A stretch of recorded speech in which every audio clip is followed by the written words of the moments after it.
And you're sure you're doing the right thing? Yes. As much as you can be. As well, I am sure I'm doing the right thing. I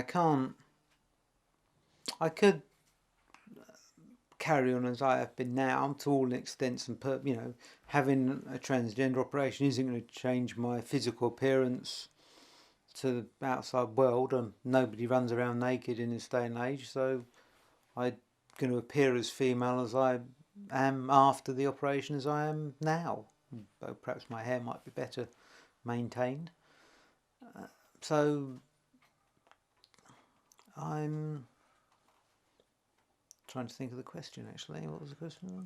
What was the question? Are you sure you're doing the right thing? Yes, I can't, although logically in my head, it's ridiculous that I could, I'm putting myself in for what could be a lot of trouble. Things can go wrong. Whereas if I stay as I am now, nothing untoward is going to happen to me. My life, as I say, my life won't change dramatically because I've had the transgender operation. I'm not in a physical relationship with anybody. So it's just for me, and so logically, rationally thinking about it, it's not a really good idea to have a transgender operation. But there's a little bit of me that thinks, yes, it's me inside, nothing else. I just feel that I would feel a fraud to the world if I still have male anatomy. And that's the psychological side of it, I suppose. In what way would you feel a fraud? Because I'm trying to pursue it, which is the great dichotomy, I suppose is the word, that the fact that I could, everybody, medically, whatever, to all intents and purposes, I'm female now, even though I have male genitalia. But to my mind, I feel I'm a fraud. If I'm trying to be a female, to my mind, I should, which is, as I say, a dichotomy. And if anybody said that to me, I would shout them down, really, because it's patently wrong. But it is the feeling I have. So perhaps it's nothing to do with how in the world, it's just my own. Do you want to stop for a bit? Can you hear that? What bloody hell's going on? Yeah, hoovering. For fuck's sake. I've never heard a hoover before. It would have to be now, wouldn't it?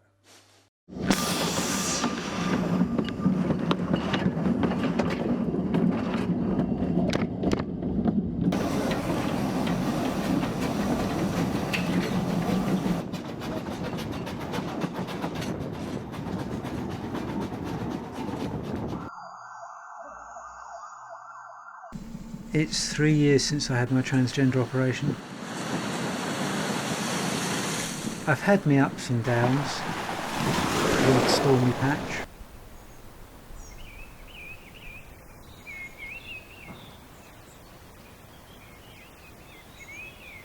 I've spent a lot of time worrying about my problems, and in doing that, well, I've lost the old person. I've been trying to find the real me, or a me that works now.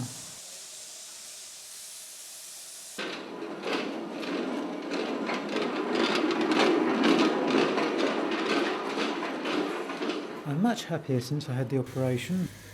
I don't think it's a case of people accepting me more. It's internal. I just don't care anymore. I would like somebody special in my life. And we ended because it had become stagnant, really, hadn't it? How did it end? I got bored.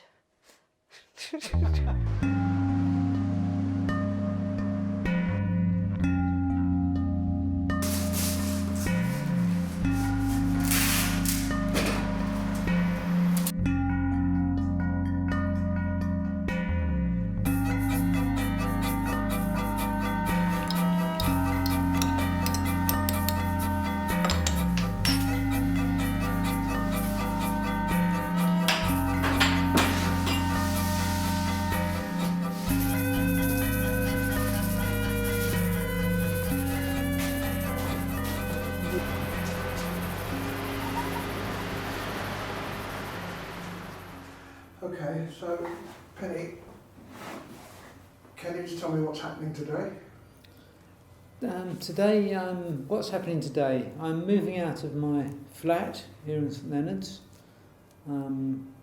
Few reasons. One is I can't really afford it. I was made unemployed before Christmas. The main reason, though, is my mother had a stroke earlier on this year, and she's going to need a fair bit of care.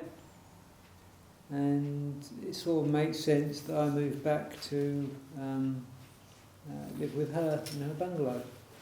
Will you be alright tonight? Want to go out? Okay, I'll make sure the telly's on for you. What else does it do? What else does it do? That's very really. Just you type it in. It stores phrases you need all the time. But the most important one, as far as Mum will be concerned, is summon attention. Summon attention. Right. Excellent.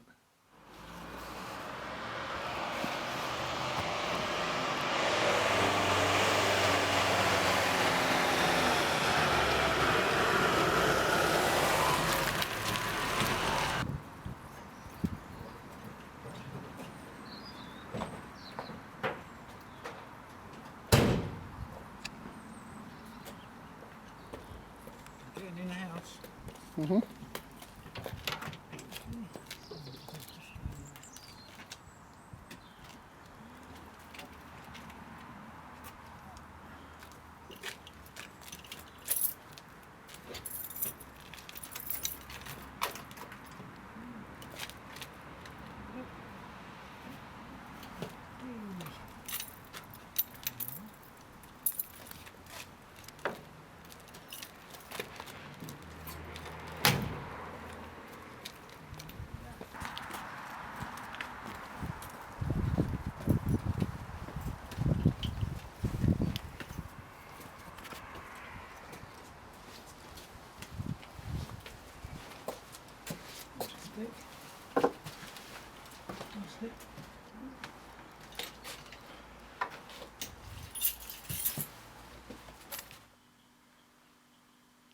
Anyway, the be all and end of it all was I gave up my flat in St Leonard's, and I've moved back to Bexhill and my mother's house, which works. I can be here to help Mum.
What's the cake like, Penny?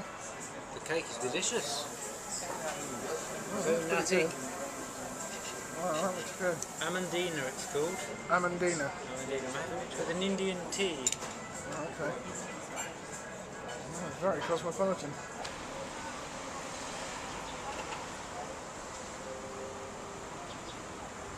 Here we have the Trabant limited edition. Very popular in Bucharest at the moment, in the suburbs.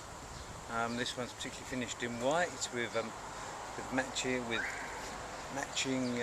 white bits. It's very nice. I'd have one, please. So what's going on? We're in Bucharest. It's 7:30 in the evening. We're off to Green Hours, a local jazz bar, for a showing of Becoming Penny. What do you expect the reception to be like? I have no idea.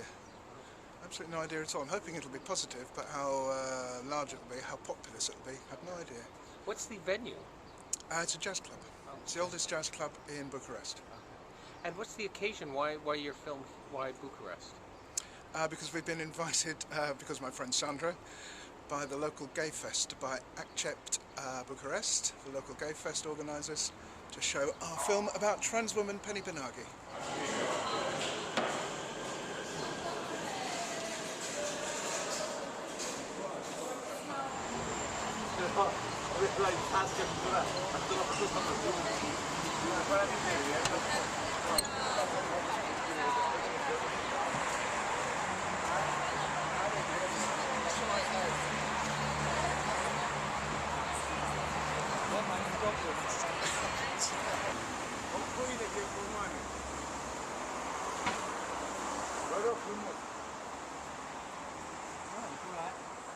How are you feeling now?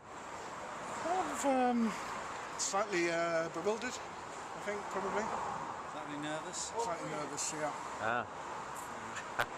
This is our premiere, so This is our premiere. we're going to have fun.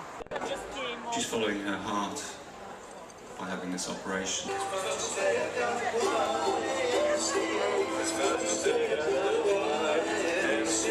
Penny tells me that she has to have 3 months off after this operation. We wouldn't have had it straight. We don't have to have that. And she said, well, I've got to use her new vagina by using like a dildo thing to go to keep it from, I don't know, heating up.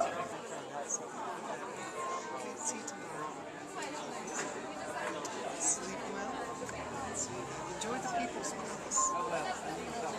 Robin, I'm Garth. Oh yes. Oh, the filmmaker. I'm just a fan. I had nothing to do with this one, but I'm kind of like doing the behind the scenes. Oh, well, And yes. we've been talking to people about the reactions to the film. What's your reaction to the film? Well, the film itself, I think, was extremely well made. It was certainly very, very professional, and tells a story that is very, very familiar to me, having been through it myself. You know, so, and I think Penny really brings out what we go through. You know, anyone who goes through transition. You know, with your family, with your friends, and just like what you were saying, the story with the bonfire. My story on that was in Washington, D.C., just going up the escalator from the metro, and a group of guys going down the other side, and just seeing me and pointing and just laughing at the top of their lungs, you know, in the early days. Right, and those are the things you never forget. So you really brought that out. I think one of the things that I personally loved about the film was the sense of community and friendship around Penny, that all of her friends and her family, even her brother Paul, that was most problematic, but I mean certainly all the community in Hastings. It was this extraordinarily supportive family. Have you had that, or has it been difficult? In 1990, the first time in my life I spoke out loud of being transgender. It was disastrous. 1990. Well, I tried transitioning in college in the 1970s. Oh my goodness. I used to cross-dress, Yeah. but I was terrified of anyone in my family knowing. Yeah. Then I purged, got married, Yeah. went to the other extreme, like so many of us do. Yeah. It was about 8 years into the marriage, when 2 years after our son was born, that my spouse thought for all of those years that there was another woman, just because I never wanted sex. Yeah. And so when I finally told her the truth, because she was someone I married because we liked each other. But the reaction was, get out of this house. My sister, when I called her and totally distraught, her reaction was she took me to the hospital. I was in a psychiatric ward for a week. Oh my gosh. Which was not uncommon in the United States, even 20 years ago. Yeah. But I don't know if you've ever read Deirdre McCloskey's book, Crossings. No, I've got it somewhere. Deirdre is a professor of economics, University of Iowa, very well respected. When she came out publicly in 1995 that she was transitioning. Her own sister was a psychiatrist, had her committed. În încheiere, vreau să vă spun care sunt țările care...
So your mum died a couple of days ago. Yes, I died Wednesday evening, right time, 11 o'clock. I'm sad, but you know, I'm really glad we had the time together that we did. So what happens next? Well, immediately the mum's bungalow will be sold, and what's left will be divided between myself and my brother, and then I'm free, really. I've got no ties. I can do whatever I want, apply myself wherever I want. But a lot of the problem is I don't know who I am anymore, and I don't know where really what will suit me for the rest of my life, really. But it's early days yet. I'm sure something will come to me. It usually does. I seem to make it up as I go along half the time. I'm now the person, well, physically, the person I want to be. I've got a body that fits my head. People accept me for who I am, which is great. All I wanted, I just got to now do something for me, have a life, enjoy myself. I sort of fell into the trap with because life had been so great to me and everybody been so great. Just not seeing the real facts. You know, life is still there with all the still same problems. I've got to earn a living. Got to try and find a way to be happy. And, Do you think you were an object of interest before the op and then afterwards not so much? well, I think people were and still are interested in me and the whole process I'm going through. Because I'm pretty sure it's that or something like it is big in many people's lives. You know, even though people would seem happy in themselves, they are. You know, everybody has what ifs in life. And not many people go investigating them. I've been lucky. I've come to the realisation that's what I was, and perhaps with all the traumas I'd had up to then, it was the perfect opportunity for me to explore the situation in depth. And, I'm glad I have. If you are contemplating becoming your true self, you feel there is something deep inside, it's not that you're not right, you just need to come out, do it. You'll always know, you'll always regret it if you don't. Be yourself, don't lie. And thank you, everybody.